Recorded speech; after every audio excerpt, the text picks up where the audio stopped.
Hey, and welcome to the Drep and Stone podcast, the podcast where two friends raise a glass and have a conversation. I'm Nick. I'm Kyle. Hey, buddy. How are you today? So good, man. How you been? Oh, man. You know what? We are cruising into that summer mode, and I am for it because I'm ready. Yeah. You don't sound ready. No, there was something at the coffee shop that he said. Oh, when he was talking about that Lazarus machine. It sounds like my fucking pool. It's died 3 times, and I've had to resuscitate it back to life. It keeps dying on me, though. Yeah, no, summertime is that time of year. Of the living's easy. Constant maintenance of things. Oh. Why you got to ruin it? Well, I mean, it's reality of it. Okay. Not ruining anything. For me, it's the love of my pool. Yeah, I know you love your pool. I've waged war with this monstrosity for years. The best part about it is the fact that nobody uses it. Yeah. Like it maybe gets utilized once, twice a year at most. So it's just me constantly in battle with this thing that I know nothing about, but just trying to keep it at a balanced state. Sure. This is where the PhD in chemistry comes in, man. Sure. Yeah. I thought I was there. I thought this last time, like it shot on me, and I thought I was done. I thought this is it. This is the death of the pool. It's beyond my chat GPT conversations that I can utilize to help me figure stuff out. And it's to the point that I'm finally just going to have to like replace the whole thing. And then after like not touching it for a week, I went back. Yeah. And it was just humming along. What? So I've got a saltwater pool. I've got a saltwater pool. Uh-huh. So it turns the salt into chlorine. That's what keeps the pool clean. Right. And I've had to replace the chlorine, the chlorinator. Yeah, chlorinator, yeah. I've had to replace that several times over the years. You know, I got to, in all the people that I know that have pools and have saltwater pools, this is a very common thing. Yeah. And this past winter, it was so cold that I think it had damaged the chlorinator that I had. That's at least something the internet told me was a possibility. Right. So that's what I was kind of hanging my coat on. But then replaced the chlorinator, and then it worked for like a little while. But then, and you know, this is Florida, and we're to the point now of having 90-degree days. My pool water got back up into the 80s, and it was still reading that the water temperature was too low. Nah, something wrong. And so at that point, after replacing the chlorinator, and it was still giving me that warning, I was just like, I'm done. Yeah. That's it. It's over. I'm it's no time to call somebody. But Yeah, it's time to call somebody and have them fix it. right. But then, like I said, like a week went by, and I went back over to the house where the pool's at, and everything just happy as it could be. There was no issues. Like, don't know why you're stressed. I'm fine. Is it one of those like, man, I got this problem. Like my shoulder hurts a little bit. Let's give it a week. Oh, it's fine, but like don't move it funny. You move it funny. Yeah. You done. Yeah. No, I feel like it was kind of like one of those things of like, I was so to a state of like, I just don't care anymore. Like, let it burn. I don't care. That it was finally like, okay, fine. I've pushed you enough. I'll start working again. I can see that you're at like the end of your rope. Like I said, you have a pool fairy, and that pool fairy was angry at you for some reason, but now they're just like screwing with me, and they can finally see that like, all right, he's. You know what? I'm happy for you, and I'm happy that your pool is humming along and clean. And you know what? We've kicked that can one more time down the road. It's just a matter of time before. Listen, you and I are going to go on a pretty extensive vacation here in a couple of weeks. Yeah. You're going to come back and you're fucked. Yeah, we're going to come back to a lime green Jello pool for sure. Yeah, guaranteed. You're done. Yeah. You are done, my guy. Yeah, that's so funny. Yeah. Oh, yeah. It's just the joy of home ownership. Have you seen? Speaking of that, have you seen? You had anything break recently? I actually, yes, now that you mention it, I had a garage door spring explode. Yeah. Yeah. Luckily I wasn't home, or like maybe I was in like, the vicinity. Yeah, because we got home. I forget where we went. We went to dinner or something. Got home, tried to open the garage door, and didn't move. Walked inside and like just happened to look at the spring. I was like, oh, that spring's done, like cracked in half. Yeah. I had to call some dude. Luckily, it's not a difficult process, but it was a bit expensive. But it's not something you can do on your own. No, I was going to try. Yeah. I can bend that spring into shape. Yeah, that's what I thought. I was going to try. And literally everything I read said don't. Yeah. And like, you know, if someone's like, hey, can I do this? And like one thing's like, nah, you shouldn't. I usually go to another source. I'm like, can I do this? I'm like, yeah, you can do this. I went through 5 sources. Can I do this? Don't do it. Don't do it. Like you can, but it is highly ill-advised. Right. And I was like, cool, I'm going to call some dude. So did. And then I asked that guy, I was like, can I do this on my own? He's like, nah, you should not do that. I'm like, cool. Fair enough. Cool. So I know my limit. So yeah, the joy of home ownership. Have you seen the I don't know if it's probably on TikTok and Instagram and all that, but the series that this guy, I think he's a comedian, Derek Cahill. Yep, love that guy. Yeah, his shit's really fun. Yeah. Welcome back to another episode of Fuck This House. Fuck this house. They're so funny. Good. And I feel your pain, Derek. Yeah, I feel your pain. right there with you. Yeah. He's got a pool too. Yeah, I've seen the monstrosity of his pool. He's got a lot of problems. He's way braver than me. Oh, he's replaced some stuff that I would definitely be. Nah, that's out of my pay grade. Yeah, well, I think like at this point, the series is funding the thing that he's messing up. You think? Sure. I don't know. He makes enough money off of that? I don't know. I don't know how that works, but I'm along for the ride is what I'm saying. Yeah, same. Yeah. Speaking about being along for the ride, you want to drink something with me? Yeah, I'll take that ride any day. I say we revisit an old friend. Okay. We've been doing that lately, coming back to things that we've had, killing some bottles, but I've got an old friend, something that we actually haven't had in quite some time. Yeah, definitely not on the pod. Definitely not on the pod.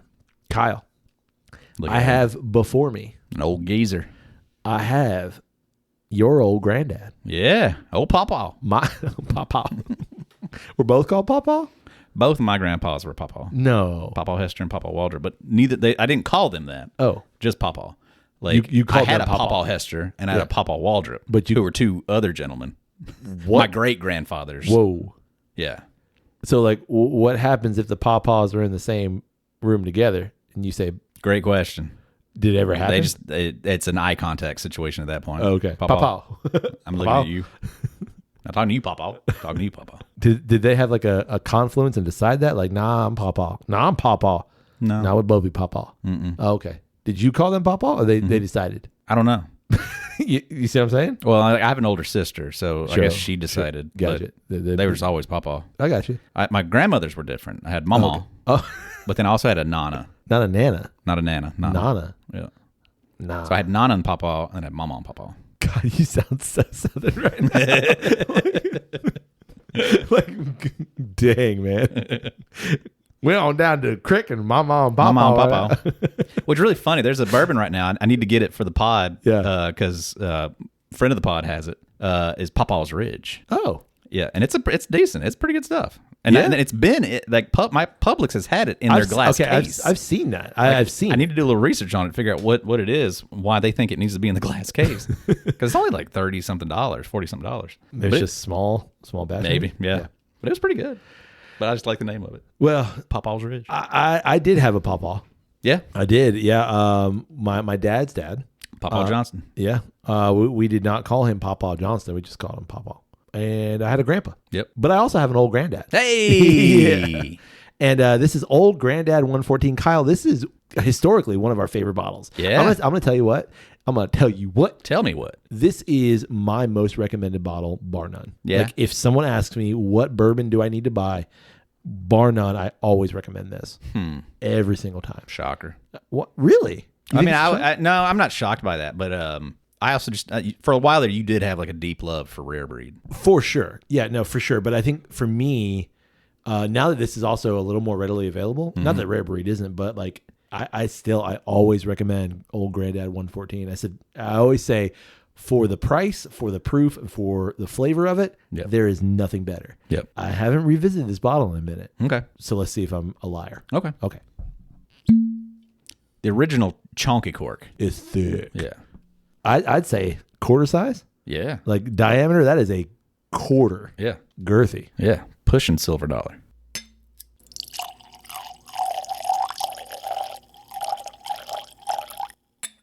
Ooh. Well, it's dribbling like your old granddad. Yeah.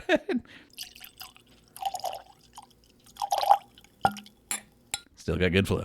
Well, your old granddad's like heading into prostate problems, but he's good right now. But he's like heading in that direction. Don't even know what a prostate is. Your old granddad don't, or you don't? Well, prostate, Kyle. All right, old granddad 114. When's the last time you had any?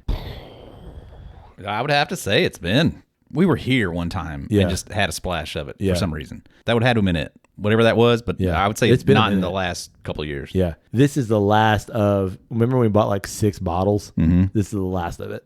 You haven't bought anything since then. Nope. And that was, I'm going to say 22. Yeah, that was a long time ago. That was a long time ago, yeah. I feel like I had one at one point. But to be fair, we both bought several bottles. I think I bought 4 bottles.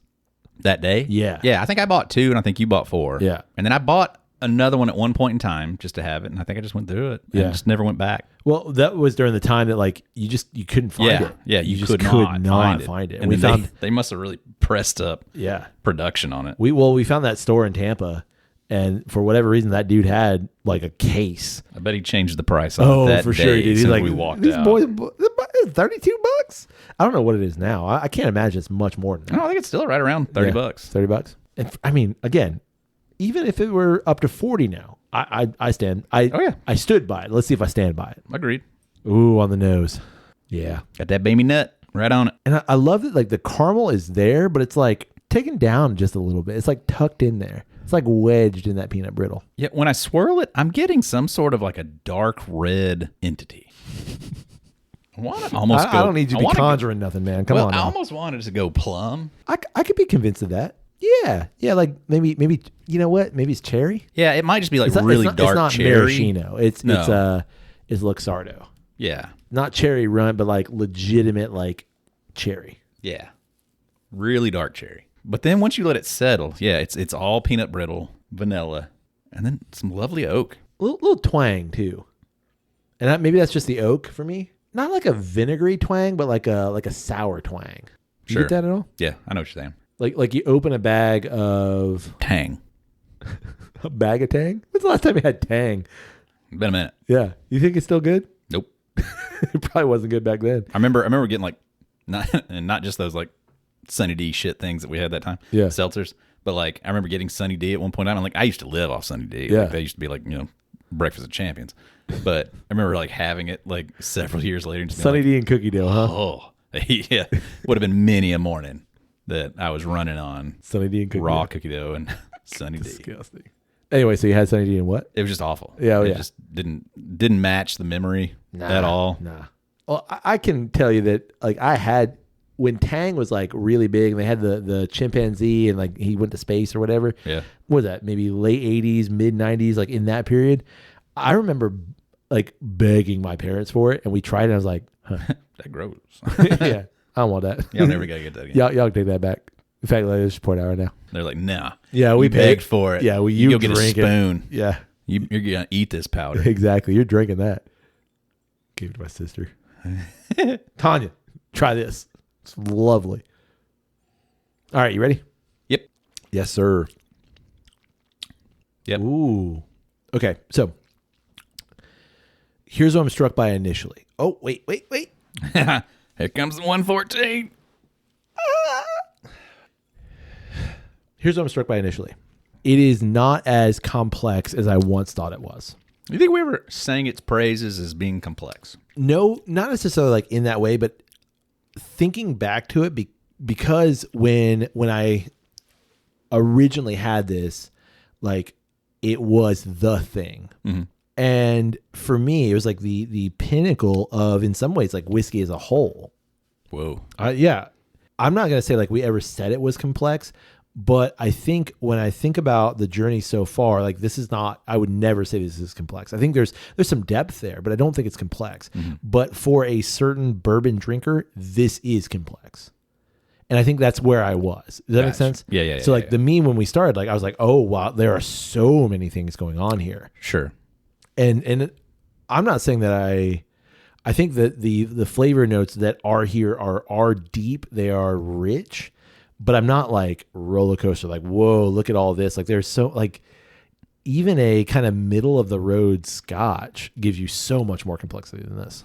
Yeah, this is fairly, I would say, 2 to 3 notes. Yeah.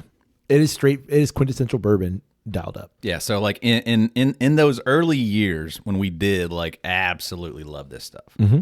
I do remember like a lot of high proof bourbons just being a bit too off-putting, I think, in terms of heat. Yes. Because a lot of those were reaching over 120. Yeah. And that was so challenging. So like even though this was coming back to 114, that's not that big of a jump, but I think it was enough of a jump that it was like, okay, now my palate's able to reach it, right, and still enjoy the flavors of it.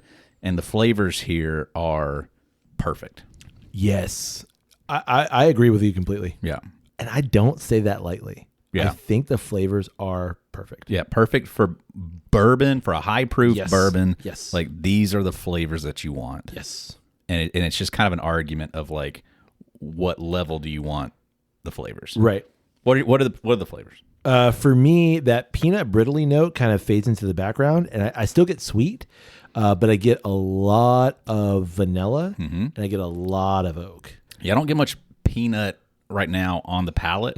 It's more still that kind of cherry thing is trying to squeak I was just going to say that's it. It's that cherry is on the exhale for me. Yeah, it's just really tasty. It's sweet. And it's nostalgic.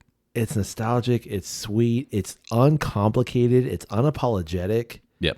It's not fancy, and I love it for it not being fancy. Yep. Because I truly think you could sell this at a higher price point. Oh yeah, you could put this same liquid in a really fancy bottle, and if you paid $150 for it, you'd get home and be like, it doesn't disappoint. It does not. It matches that. Yeah. I'm not disappointed at all. I'm glad I bought this. I'm getting 3 notes, but those are some damn good 3 notes. Yeah. Even for it being 114, like, yeah, it's punchy, but it's not like, oh boy. Yeah. You know? Yeah. It doesn't make you clench. No.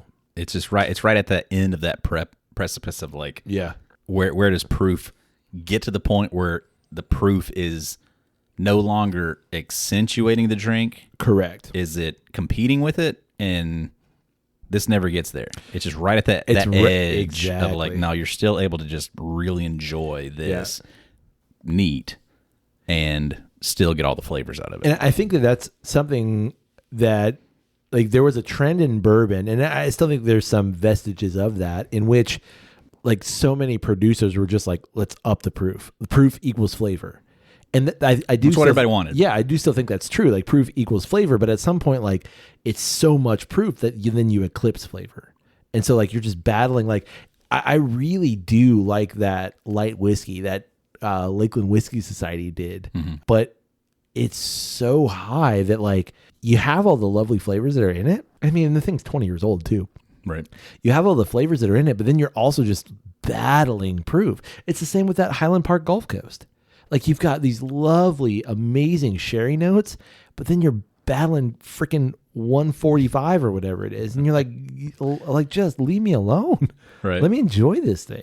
I think that something like this is what everyone actually wants. Yeah. You know what I mean? Yeah. It's simple. I was going to say rugged. It's not really rugged. No. Like, you want it to be rugged because it's old granddad. It looks rugged. Yeah. But it's got like a soft, warm heart. Yeah, well, and it's kind of refined. Weirdly, like when I think of like rugged whiskeys or specifically bourbons, like I tend to think more like Wild Turkey. Yes, of the spiky edges, but like the char on it. Yes, it's almost smoky. There's so much like oak in it and stuff. Right. Whereas this, the oak on it it's there, but it's like it's not highlighted. The highlight is the sweet vanilla caramel thing happening. And the oak just kind of comes in as like an accent. It complements. On that, and it's great. Yeah. And it's perfect for that. So you want it to think like, oh yeah, no, it's going to be this like rugged, old-fashioned whiskey. And I mean, maybe it is. But it just palate-wise, it's a little more pretty than that. Yes. And I think that's why, because like, okay, if you see this on the shelf, I'm going to say most people are not going to gravitate towards it because it's simple. Right. Like, you've got black and orange labeling. It's got a little bit of wax on the front. You got that big thick cork and a plastic top. Yeah, it's not sexy. No, not at all. Yeah. And I think that's also why I like it, because it is so simple. Yeah. And it is that bottle to me of, you're not paying for the bottle. You're paying for the liquid. You know, you buy a bottle of Taylor, of Blanton's, hell, even to some degree of Trace, and you're paying for the bottle. You're paying for the name. This, I feel like you're legitimately paying for the liquid. They've also recently, in the past couple of years, tried to like introduce some more of that higher end elements of it, because I think it does have so many fans. Yes. And they're trying to do stuff with it, but like I've never been engaged with trying any of these because they're all so overpriced, I feel like. Yeah. Because I think the price of Old Granddad 114 is as important in terms of its popularity as the flavor, that when you introduce this like higher end version of it, you're losing your characteristic. And now you're playing into that. Yeah. So they actually just released the Old Granddad 114 single barrel. Right. Which is still, from what I understand, a competitive price. It is not expensive. Yeah, like a couple of years ago, 2, maybe 3, they came out with the Old Granddad 16. Right. Which was very expensive. Like, yes, I think there's still a shop near me that has a bottle of it that hundreds, right? Well over, yeah, like $250 maybe, and it's just like no. And I don't, because is it going to be better than that? Yeah, probably not. Not price wise, I don't think. I'm glad that it holds up. Yep. And I stand by what I've said and what I continue to say, that when people ask, hey, what bourbon should I buy? I always tell them this, and I will continue to do that. Yeah, if you haven't had it, if you haven't sat with it, like that's one that just has to be done. In terms of, you know, your whiskey journey, that's an island you need to sit on for a while. Agreed. Yep. Buy 4 bottles. Sit with it. Yeah. You're not going to be disappointed. Enjoyed it. All right, Colin, now that we've got a great pour. Yep. What do you want to talk about this week? All right, how about this? Yeah. Interesting thing that caught my attention this week was there's a very popular singer that recently caught some controversy. Oh, that's over normal. Something she said. Oh boy. Billie Eilish. She was doing like a what's your take on Billie Eilish? Indifference. Yeah, sure, same. Yeah, like I mean, she has some songs like I love. Yeah, but like I'm not well versed in Billie Eilish. Me neither. In any way. It's literally just what's on the radio kind of thing. Yeah, but like something that like got into my algorithm was she was doing like either a podcast or just like some sort of like a social media thing where they were asking her questions, and she responded to one of the interviewers or whatever with the take of, she feels that you cannot love animals and eat animals at the same time. Like that's two competing ideas that if you basically saying like, if you eat animals, then you don't really love animals. Ooh. And if you really love animals, then you can't eat animals. And like there was nothing more than that. There was no like deeper like dive into like anything. what really like her philosophy is on that. It was just kind of like a cold statement, right? And then they moved on. Yeah. But she's caught a lot of like controversy over just the concept. Yeah, and the people are like, we love Billie. Yeah, of sure. course, yeah. I don't know. Like I thought about it for a second, and like, you know, kind of felt somewhat challenged because like I do love eating meat. Sure. But I also have pets, and I love my pets. Yeah. I don't think I would eat my pets, but like I think it's just a bigger. I think it's You ain't been hungry enough, then, bud. That's very true. Although, you know, one of your dogs, you're gonna get a lot out of. Sure. The other one, not so much. Yeah, maybe some jerky. One strip. He's a Slim Jim. Slim Max. He's probably gristly at this point. Like, gristle. And some rawhide. turkey seed from. I think it's always vacation. Sorry. Oh yeah. Save the neck for me, Clark. Sorry. That's always been like a conversation though of you know, it's Charlotte's Web. Sure. You know, it's like how do you have an animal and love that animal and then like utilize that animal in that way. I can understand her take, yes, and like how that's just like an emotional take on it, but I disagree with it. I disagree with you. Yeah, and like, okay, if you look at that perspective from like a factory farm kind of perspective, in which, let's be honest, like most of us, that's how we get our food. Right. The answer would be, I understand what you're saying. And I can agree with you to some degree. Like, can you love an animal? Can you love animals and be 100% okay with factory farming? And if that's the question, or if that's the aspect, then like, you're making a good argument, because I think it's tough. It's an argument against that style of correct production. Yeah. Yeah. Absolutely opposed to that. Like, I hate that. And I don't think, I would say that there are far more people that would want animals to not suffer than there are people who want animals to suffer. But the statement whole cloth, I disagree with. I think you can absolutely love animals and still eat animals. Right. When I was in college, I did a class that was kind of about this in some way. And I loved this, and I love the ideas surrounding like these kind of perspectives of like, where do we get our food?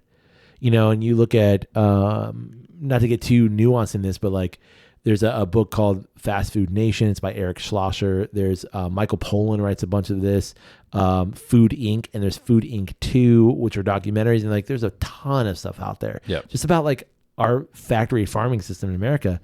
And it's fucked up, like in so many ways. Right. Top down, and like not just for animals, but for the way we, modify plants, and like that's a whole thing. But I think like you can absolutely love animals and still eat animals. Yeah. Just in terms of like, I think when you look back at like, the history of progress, right? What it would have been like to be a homesteader, in the 1700s, 1800s, and like understanding like, I mean, again, Charlotte's Web. Of like, there's a whole like several generations of people that like I'm sure made that work. Right. Yes, like I'm raising you as a means that is going to provide for me. Right. In some way, in some form or fashion, but like that wouldn't mean that like I don't respect it. Yeah. Yeah. Or I think it comes from a place. Maybe her comment, I don't know this for sure, but it comes from a place of like, if you were to ask, I'm going to say whatever that average American is, like, where did that hamburger come from? Some like people would be like, oh, it came from the store, and I got the hamburger at the store, and like, and they, at some point in time it was a cow. Well, like if they get that far, yeah, and I hate to say it that way, and I mean I don't have enough faith in people, but like if they even make that connection, like the food that you're buying in the store doesn't have a face on it. Yeah, it's so removed. Exactly, and especially like if you're not shopping around the outside of the store where all the fresher ingredient stuff are, like, yeah, it definitely does. And then like, when's the last time, like, we call pork, we don't call it pig. Right. And there are some like, etymology things there, but like we don't call it cow, we call it beef. Right. Weirdly, we call chicken. But like there's that removal of the thing. And so like, if I'm looking, like, I love steak. Yeah. And if I'm looking at it, like I want to splurge, and I want a thick ribeye. Like, do I think of the face of the cow that I'm eating? Most people know. And honestly, like, I'm not either. Right. But that doesn't mean that I don't recognize like this thing was once alive. Right. And so I need to treat that with respect. Like, I'm not buying steaks and like, we're going to let that go bad. Right. You know what I mean? Or like, I'm just going to throw this together right quick. Like, there's some respect that goes into it. Right. And I think that's where that comes from, of like, maybe the commodification or the fast foodification of it all. Like, yeah, I understand that perspective. Yeah. Of like, you can't really love animals and like chow down at McDonald's every day, because that's the factory farm aspect of it. And like the removal of that thing was once a living being, and you don't even respect the living being. Right. I think that's where it comes from. Oh, sure. Yeah. But like to just blanket cover the entire conversation. No. Like, go watch Clarkson's Farm. Correct. Like, go see how hard that was. Yeah. For somebody to love these animals, but then feel the responsibility of like, yeah, but like, I want to see this project through. And I think that makes the thing more meaningful. Yeah, I would think so. I might say something controversial. Oh, I know. I'm not going to edit it out either. Here we go. I would go so far as to say that if you are someone that chooses to eat meat, that you should have to kill an animal and eat that animal at least once. And the reason why I say this is because then I think you gain a respect. Now, I'm not saying like you have to go kill the cow. I'm not saying that necessarily, but like you might have to kill a squirrel. You might have to kill a fish. You might have to, do something like you are taking that life, because then you understand that it's not just a piece of meat in the store, that it was something that deserves respect. At the very least, it was a living thing. And so like that thing, much like the Clarkson's farm aspect, like that meant something. Right. That life meant something, Right. And it wasn't cheap. Need blood on your hands. I think you do. I mean, have you ever killed anything and eaten it? Mm-hmm. Yeah. I mean, like I'm not a hunter. Not as a man though. Like only in my adolescence. Killing cats. Skinning cats, man. Like what? No, like dove. My dad and I, we would go dove hunting every year. Right. And there were many a dove that we cleaned and ate. Yeah, never did anything more than that. You've been fishing though, right? Sure. Yeah, and then did you eat the fish? Don't know why fish always gets a kind of a pass. As it's I think because people it does though. Yeah. I don't know why, but it does. Yeah. But like, I think because it doesn't make a sound. Probably. Like they're not crying when you right get them out of the water. Yeah. They're not screaming. Okay, so I've got kind of a horror story, but like it's something that it actually like affected me, and I think in a good way. Okay. So along those same lines, so my uncle raised pigs. And he still raises like all manner of things. But he had pigs, he had goats, he had like this some kids. No, he didn't have kids. Goats. Oh yeah, some gigantic. I remember, man, he had his turkeys just like that. That's not physically possible for a turkey to be that fat and still walk around like them little legs don't carry that. Anyway, so I remember distinctly. I was probably like 12. That he had some pigs, not quite suckling. They were a little bit older than that, but they were younger pigs. They weren't fully they weren't pigs. And didn't have no fat back. Correct. No fat cap. He knew some dudes who were like, we want pigs for Christmas dinner. He's like, cool, I've got 5 pigs. Y'all going to have to come over there and get these pigs. And these dudes came over and with like just handguns. Took out the pigs. And like, I don't know if you ever heard a pig. It is horrific.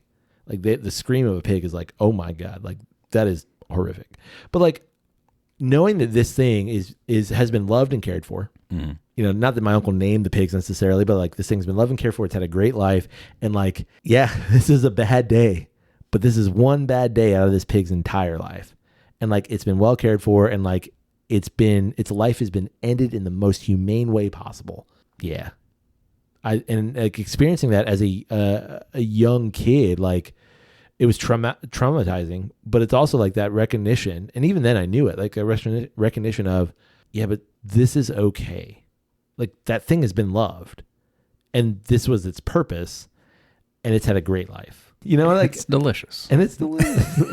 Gonna make a great Christmas pork. You know what I mean? Yeah. Versus like if this pig's life was a factory farm, like it would be in horrendous conditions. Like right. it would like, no, like nobody wants that. I don't think. Yeah. Yeah. There could absolutely be way more respectful ways to go about it. Right. Like I knew somebody that was like, they would, buy a half of a cow. Yeah. And, from a farm. Right. And eat off of that for an entire year. I'd love to do that right now. Yeah.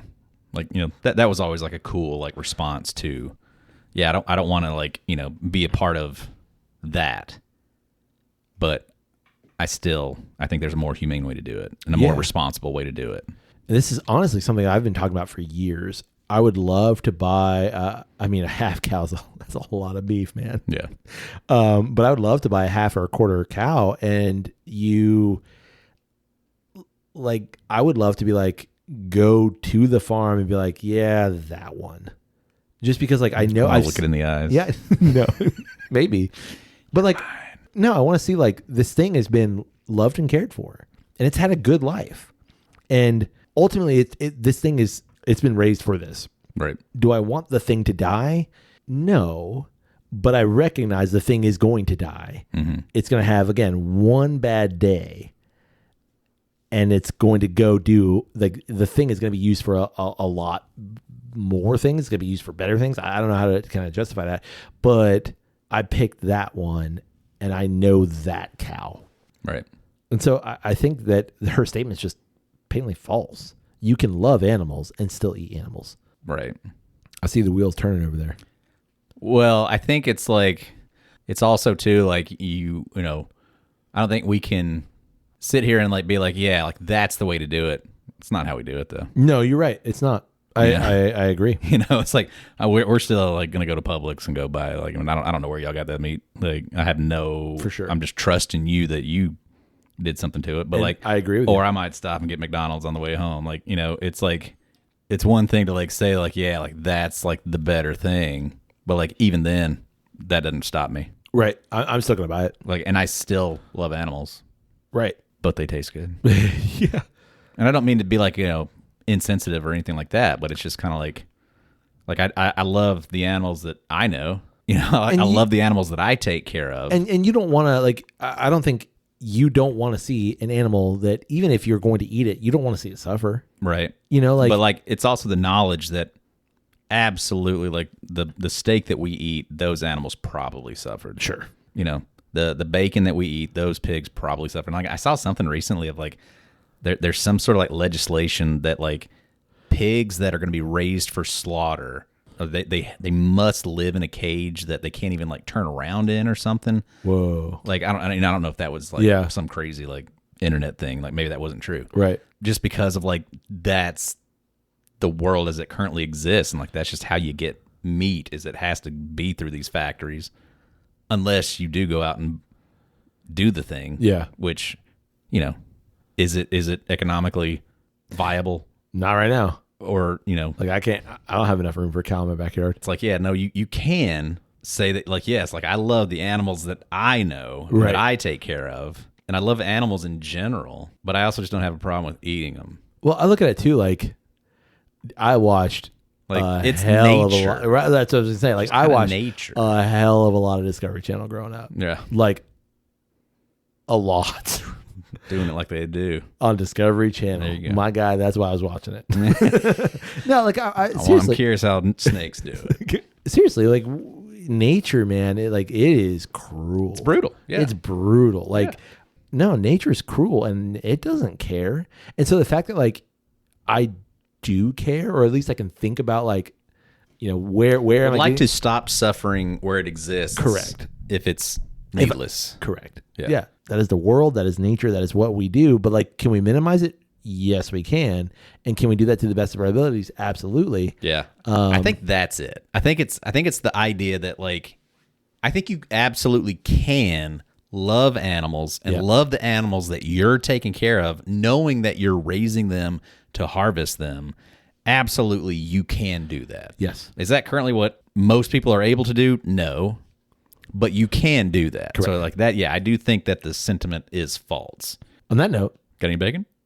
Actually, I was gonna ask if you wanted a steak. Like, I got some steak. You want a steak?